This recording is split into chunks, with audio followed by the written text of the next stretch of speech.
नमस्कार, आप देख रहे हैं क्राइम तक। मैं हूं आपके साथ मनीषा झा। 9 दिसंबर 2024 को बैंगलोर में अतुल सुभाष नाम के एक शख्स ने खुदकुशी की थी और उससे पहले तकरीबन 1 घंटे से ज़्यादा 90 मिनट का एक वीडियो भी बनाया था और ये वीडियो बहुत ज़्यादा वायरल हुआ था। इस एक वीडियो ने पूरे देश को दहला कर रख दिया था। सब इस पर चर्चा कर रहे थे कि एक पति कितना पीड़ित था, कितना परेशान था अपनी पत्नी से। बहुत सारे आरोप अतुल सुभाष ने अपनी पत्नी पर लगाए थे। आप जानते हैं इस मामले में अब तक क्या कुछ हुआ है।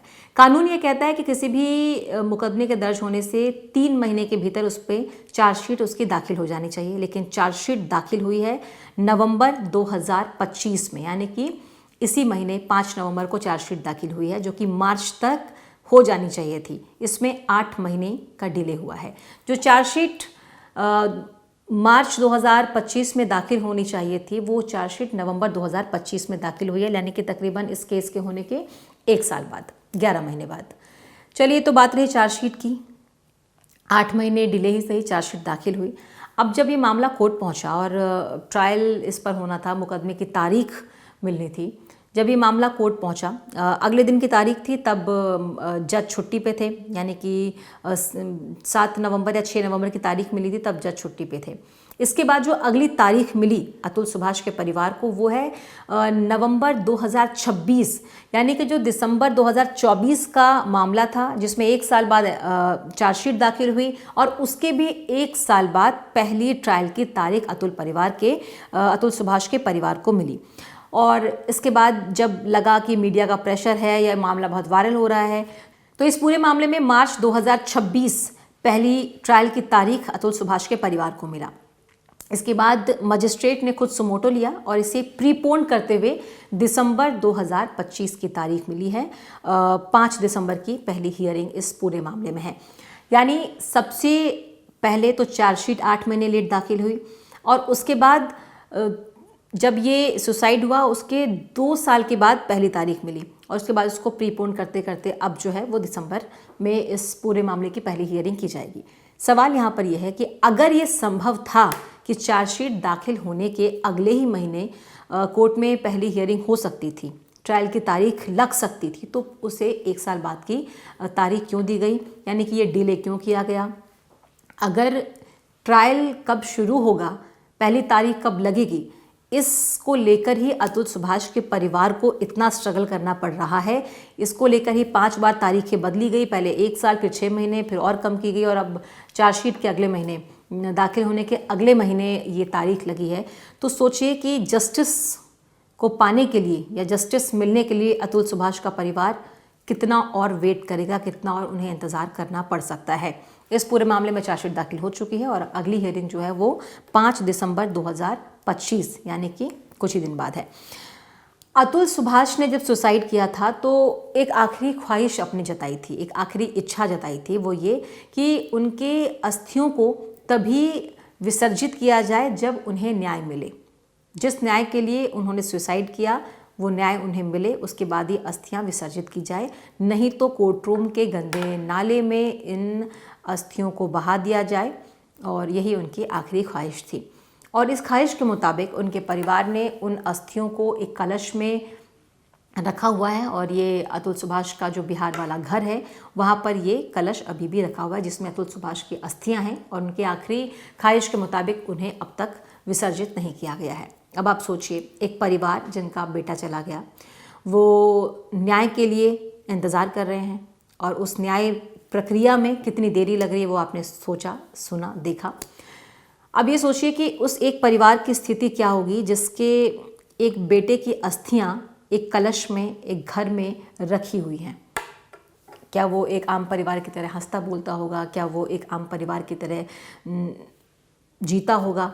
जब भी उसके घर में लोग आते जाते होंगे, उनका परिवार रहता होगा, हर दिन, हर रोज़, हर वक्त उन्हें वो कलश दिखता होगा और उसके बाद उन्हें अपने बेटे के होने का एहसास तो होता होगा, लेकिन ये दुख भी कि एक आखिरी ख्वाहिश उनके बेटे की थी जिसे वो अभी तक भी पूरा नहीं कर पाए हैं। और वजह है ये जो जुडिशरी सिस्टम है, वो चार्जशीट 8 महीने लेट दाखिल होना, कोर्ट की हियरिंग की पहली तारीख जो है वो 1 साल बाद की मिलना, ये दर्शाता है कि न्यायिक प्रक्रिया कितनी हमारे देश में दुरुस्त है और कितनी स्पीड में चल रही है।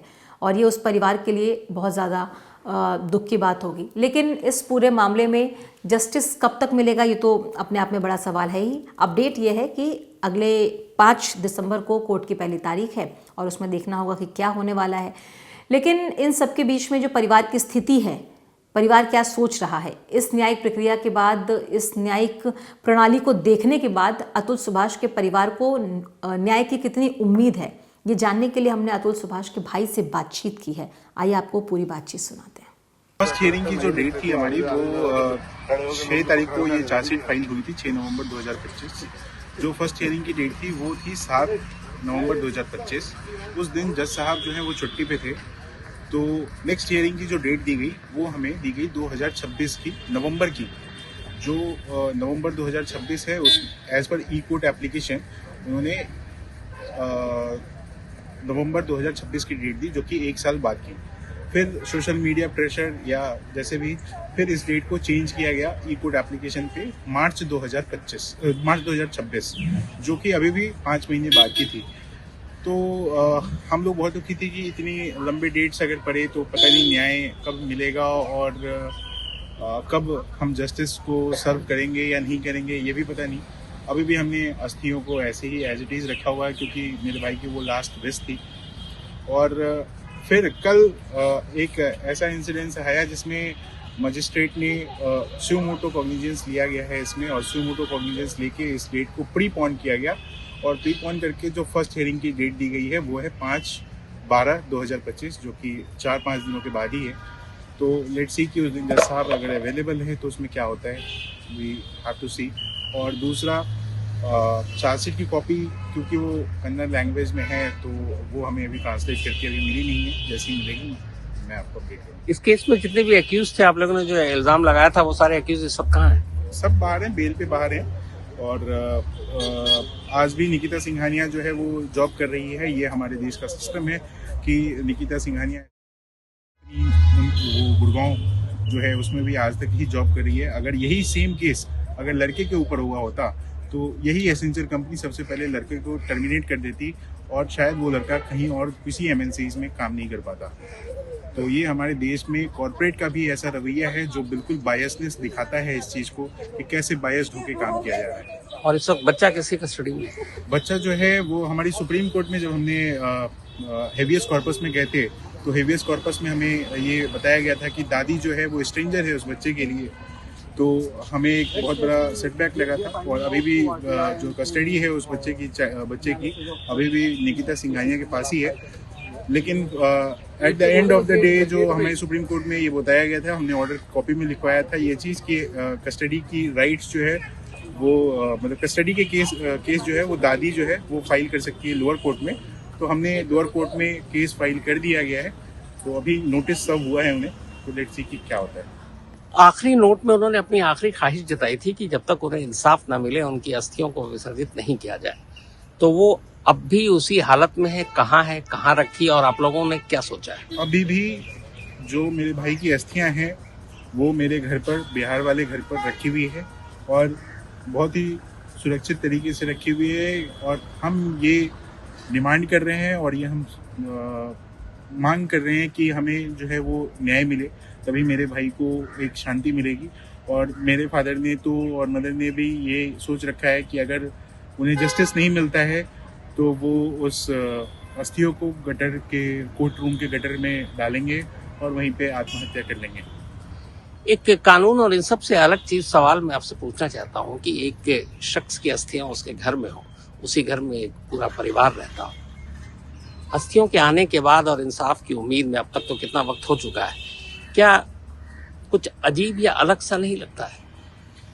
मतलब क्या होता है? मैं ये इंसानी सोच समझ जानना चाहता हूँ। सर, हमें उस अस्थियों को देखकर ऐसा लगता है कि मेरे भाई ने जो चीज़ें सही है या जो चीज़ें उसने जिस स्टेप उसने जो लिया है वो इस पूरे देश को बता कर गया है कि हमारी न्यायिक प्रक्रिया क्या है, हमारे कानूनों की व्यवस्था क्या है, हमारे जो अधिकारी हैं वो क्या करते हैं नीचे से लेके ऊपर तक। जो हमारा समाज है वो सिर्फ एक तरफा क्यों सोचता है और एक तरफा ही क्यों संवेदना रखता है, इन सब चीज़ के ऊपर जो है वो बताया है, इस देश को बता के गया है। और हम उस चीज़ को हिंदू समाज में अस्थियों को घर पर नहीं रखा जाता है, उसे जबकि विसर्जित कर दिया जाता है। लेकिन हमने उसकी लास्ट इच्छा, कभी भी मरता हुआ व्यक्ति जो है वो झूठ नहीं बोलता है, और अंतिम इच्छाएं सभी, ये कोर्ट भी मानती है कि सभी की अंतिम इच्छा पूरी की जाए। तो हमने अंतिम इच्छा के अनुसार भाई की अस्थियों को अपने साथ घर पर रखा है, और मुझे लगता है कि मेरा भाई इस सारी चीज़ों को देख रहा है। हमारी जो कठिनाइयाँ हैं या फिर हम जिस प्रयास में उसको न्याय दिलाने में लगे हुए हैं, वो सारी चीज़ें वो देख रहा है, और देख रहा है ऊपर बैठ के कि क्या हमारा सिस्टम चेंज हुआ, क्या उसके जाने के बाद उसको किस तरह से इंसाफ मिलेगा, ये मुझे भी नहीं पता, और शायद समाज को। आप लोग इस चीज के लिए तैयार हैं कि अभी तो हियरिंग की ही आप लड़ाई लड़ रहे हैं, फैसला आने में इतना वक्त लगेगा, तब तक ये अस्थियां ऐसी रखें? मैं सुप्रीम कोर्ट तक लड़ने के लिए तैयार हूँ।